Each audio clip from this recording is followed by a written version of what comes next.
សូមគោរពសម្ដេចទ្រង់ឯកឧត្តមលោកជំទាវអស់លោកស្រីប្រិមិត្តទូរទស្សនិកជនទាំងអស់ជាទីមេត្រីខ្ញុំបាទយុបវណ្ណៈសូមស្វាគមន៍នាងខ្ញុំលីសថារីពីទូរទស្សន៍សម្លេងកម្ពុជា VOC TV យើងខ្ញុំផ្សាយចេញពីទីក្រុង Long Beach រដ្ឋ California សហរដ្ឋអាមេរិកកាលពីថ្ងៃទី27ខែមិថុនាឆ្នាំ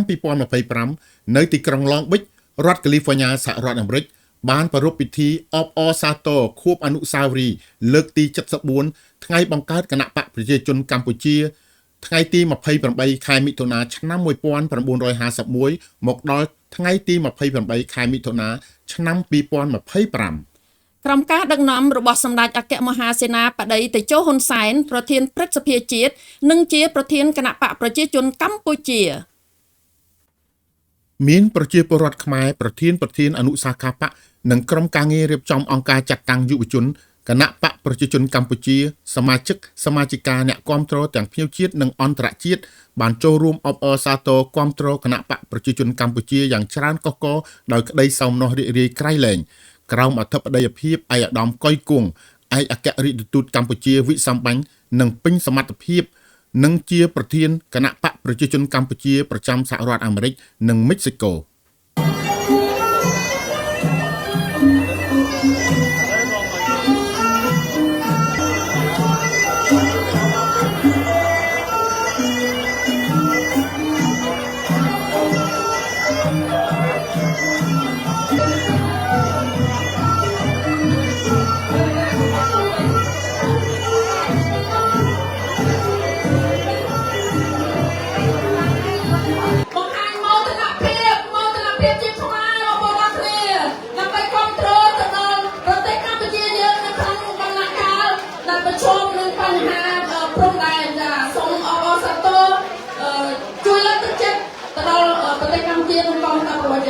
ឯកឧត្តមនៅផូលីអនុប្រធានគណៈបក្សប្រជាជនកម្ពុជាប្រចាំទីក្រុង Long Beach តំណាងឲ្យអនុសាខាបក្សនិងក្រុមការងារអង្គការចាត់តាំងយុវជនគណៈបក្សប្រជាជនកម្ពុជារដ្ឋ California សហរដ្ឋអាមេរិកបានបញ្ចេញចំណាប់អារម្មណ៍គាំទ្រការដឹកនាំសម្ដេចមហាបវរធិបតីហ៊ុនម៉ាណែតនាយករដ្ឋមន្ត្រីនៃព្រះរាជាណាចក្រកម្ពុជាបាទយើងថ្ងៃនេះយើងអបអរសាទរខួបទី74នៃការបង្កើតគណៈបក្សប្រជាជនអូខេសូមអបអរសាទរសូមលើកទួងមួយ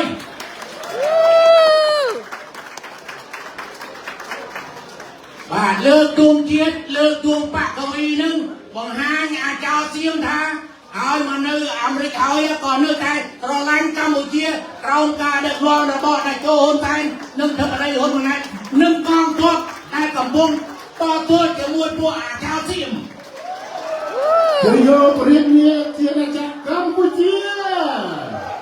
ញ៉ៅពីអាយដាមកែវនីប្រធានយុវជនអង្គការចាត់តាំងប្រចាំនៅរដ្ឋកាលីហ្វ័រញ៉ាគាត់ប្រាំផ្ញើសួរសុខទុក្ខបងប្អូនយើងដោយសារមានទរៈនៅក្នុងប្រទេសជាតិយើងគាត់មិនបានឃើញមកក៏សូមប្រាំផ្ញើសួរសុខទុក្ខទាំងអស់ហើយក៏ឈានឱកាសជុំបញ្ចប់នេះសូមថ្លែងអំណរគុណគណៈកម្មការទាំងអស់គណៈធិបតីដែលមានអាយដាមកុយគង់ឲ្យខ្ញុំជិបអូខេនឹងឲ្យអមដោយគណៈប្រតិភូអូខេសូមអរគុណហើយនឹងគោរពជូនពរត្រឡប់ទៅផ្ទះវិញរកស៊ីមានបានជាជុំហ្នឹងហើយអូខេឲ្យបាន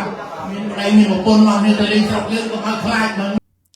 ក្នុងនោះផងដែរឯកឧត្តមងួនរស្មីអ្នកនាំពាក្យតំណាងដ៏ខ្ពង់ខ្ពស់ឯកឧត្តមកៅវ៉ានីទីប្រឹក្សាផ្ទាល់សម្ដេចមហាបវរធិបតីហ៊ុនម៉ាណែតនាយករដ្ឋមន្ត្រីនៃព្រះរាជាណាចក្រកម្ពុជានិងជាប្រធានក្រុមការងារយុវជនអង្គការចាត់តាំងគណៈបក្សប្រជាជនកម្ពុជាប្រចាំរដ្ឋ California សហរដ្ឋអាមេរិកបងប្អូនក៏ដូចជាតាមផ្នែកការរបស់ពីអាដាមផ្ទាល់ផងអញ្ចឹងជាមិនមានអីជាច្រើនទេខ្ញុំក៏សូមគោរពអរគុណគណៈកម្មការប្រជាជនរបស់បងប្អូនប្រជាជនបងប្អូនប្រជាពលរដ្ឋរបស់ដែលមានវត្តមាននៅទីនេះសូមគោរពជូនពរដល់បងប្អូនសូមមានពុទ្ធពរទាំង4ប្រការគឺអាយុវណ្ណៈសុខៈរយៈ8ទីនេះសូមគោរពអរគុណសូមបងប្អូនដល់ហ៊ូរស្មីដែលមានការអត់ស្វាយបោះបាយហើយនឹងការប្រាំផ្ញើរបស់ឯកឧត្តមចៅវិលលោកគួរតំណាងឲ្យឯកឧត្តមប្រធានរដ្ឋការយុជិននៅប្រចាំរដ្ឋជាប្រធាន អង្គវិធីទាំងមូលមានសេចក្តីសោមនស្សរីករាយបានស្ដាប់សារសម្លេងពិសេសដ៏ខ្ពង់ខ្ពស់របស់សម្ដេចអគ្គមហាសេនាបតីតេជោហ៊ុនសែនប្រធានព្រឹទ្ធសភាជាតិនិងជាប្រធានគណៈបកប្រជាជនកម្ពុជាបិតាបង្រួបបង្រួមជាតិបិតាស្ថាបនិកសន្តិភាពជាឧត្តមសេនីយ៍ផ្កាយមាស5ផុតលេខបានសួរសុខទុក្ខប្រជាពលរដ្ឋខ្មែរក្រៅប្រទេសជាពិសេសអ្នកគាំទ្ររដ្ឋកាលីបញ្ញាសហរដ្ឋអាមេរិកដែលស្រឡាញ់គាំទ្ររាជរដ្ឋាភិបាលនិងគណៈបកប្រជាជនកម្ពុជាយ៉ាងពេញទំហឹងក្នុងពិធីអបអរសាទររំលឹកខួបអនុស្សាវរីយ៍លើកទី74ថ្ងៃបង្កើតគណៈបកប្រជាជនកម្ពុជា28មិថុនាឆ្នាំ1951មកដល់ថ្ងៃទី28មិថុនាឆ្នាំ2025ដែលប្រារព្ធឡើងនៅទីក្រុង Long Beach រដ្ឋកាលីហ្វ័រញ៉ាសហរដ្ឋអាមេរិករបស់តុលាការយុត្តិធម៌អន្តរជាតិ ICJ យើងមិនអាចខកដៃដើម្បីមានការប្រមាថណាមួយបន្ថែមទៀតទៅលើទឹកដីរបស់យើងនោះទេសូមអរគុណសមាជិកគណៈបកនិងក្រុមគ្រួសារគណៈបកក៏ដូចជាថ្នាក់ដឹកនាំគណៈបកនិងក្រៅប្រទេសសូមទុកចិត្តនឹងការដឹកនាំរបស់នាយករដ្ឋាភិបាលដែលមាននាយករដ្ឋមន្ត្រីហ៊ុនម៉ាណែតក៏ពុកដឹកនាំយើងទៅតាមនេះគណៈបករបស់យើងគ្រប់គ្រងចំពោះសកម្មភាពទាំងឡាយរបស់នាយករដ្ឋាភិបាលដែលត្រូវបាននឹងត្រូវកាន់យកនៅក្នុងទូនេះក៏ដូចជាពេលនេះខ្ញុំសូមបងប្អូនជាស្រី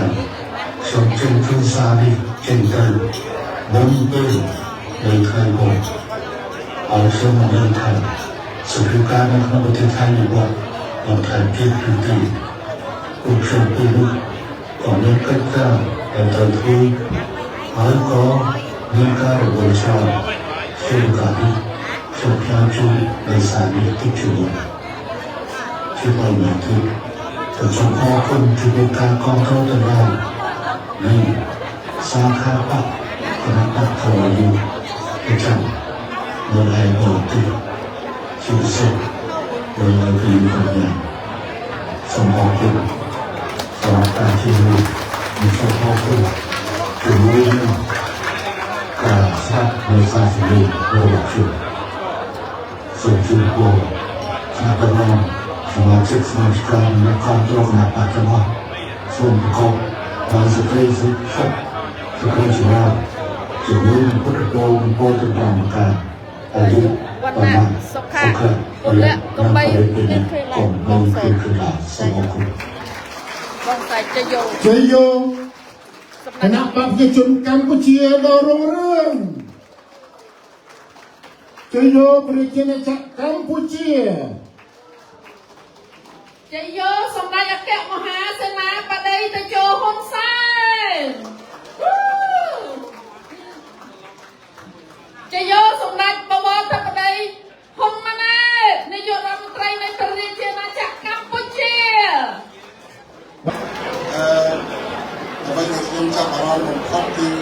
ឃើញប្រជាពលរដ្ឋយើងនៅក្នុងសហរដ្ឋអាមេរិកជាពិសេសនៅរដ្ឋកាលីហ្វ័រញ៉ានេះគឺមានលក្ខណៈពិសេសណាស់គឺ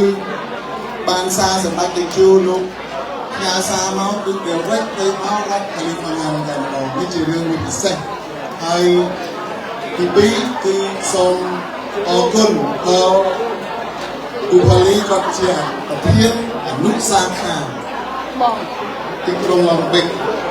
ហើយអរគុណដល់សហការីបងពូក៏ដូចជាគណៈកម្មការដែលបានរៀបចំនៅក្នុងទីនេះ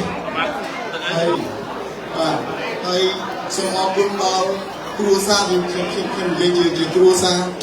បងយុវវណ្ណៈក៏ដូចជាភរិយាដែលបានគេហៅថាពីអ្នកនៃប្រពន្ធនឹងមានគំនិតតែមួយហើយបានកូនជាទីស្រឡាញ់3នាក់នោះក៏កាត់ទៅញូថែមទៀតក៏បានគេថាបន្តតាមមេដាបៃតាដែលណែនាំបន្តដល់ឲ្យទៅជាសិល្បៈការនីដ៏ឆ្នើមបាទចឹងហើយខ្ញុំមានពិធីសំណរីកណាស់ក្រោយពីប្រសងមកតាពីនិមន្តមកតាពីគណៈមកជាយន្តតោជូនពរយើងទាំងអស់គ្នា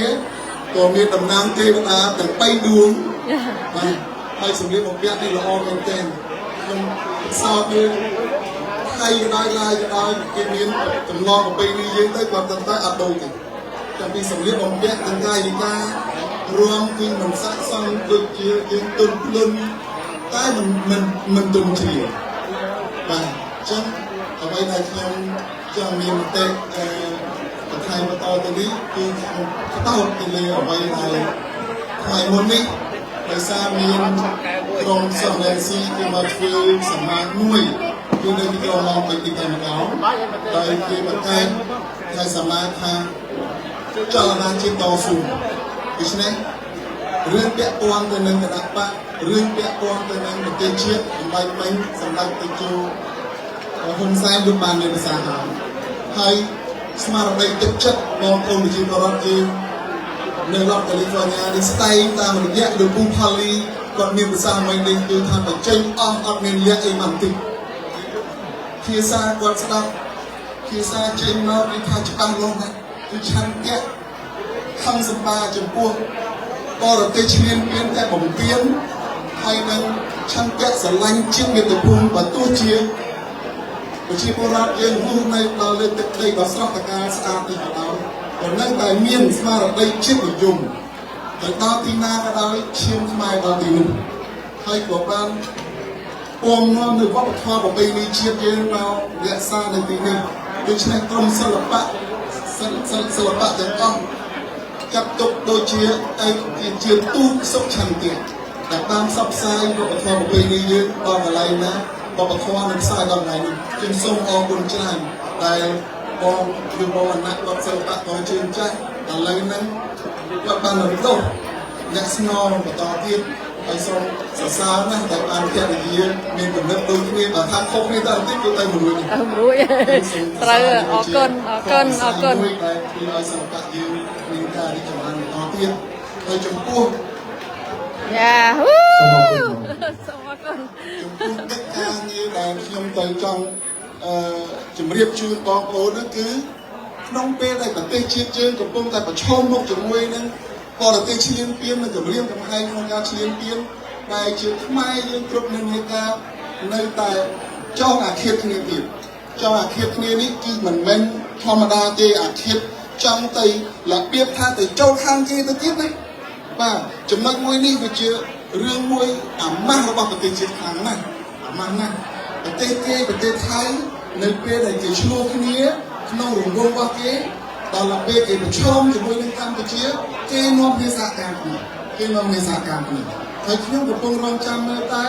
ភាគីដែលប្រឆាំងនឹងរដ្ឋាភិបាលតើមានផ្លូវវិលដែលបង្ហាញខ្លួនឯងថាស្រឡាញ់ប្រទេសជាតិនោះតើមានការចាប់ដៃជាមួយរដ្ឋាភិបាលដើម្បីទប់បរទេសឈ្លានពានបានទេរហូតមកដល់ពេលនេះគឺគ្មានទេបាទខ្ញុំបាទយុបវណ្ណៈនិងអ្នកស្រីលីសថារីសូមអរគុណទូរទស្សនិកជនទាំងអស់ដែលកំពុងតែតាមដានទស្សនាទូរទស្សន៍សម្លេងកម្ពុជា VOC TV យើងខ្ញុំដែលផ្សាយចេញពីទីក្រុង Long Beach រដ្ឋ California សហរដ្ឋអាមេរិកសូមជួយចុច like follow និង share ម្នាក់មួយផងដើម្បីទទួលបាននូវព័ត៌មានថ្មីៗសូមអរគុណជម្រាបលាជួបគ្នាវេលាក្រោយទៀត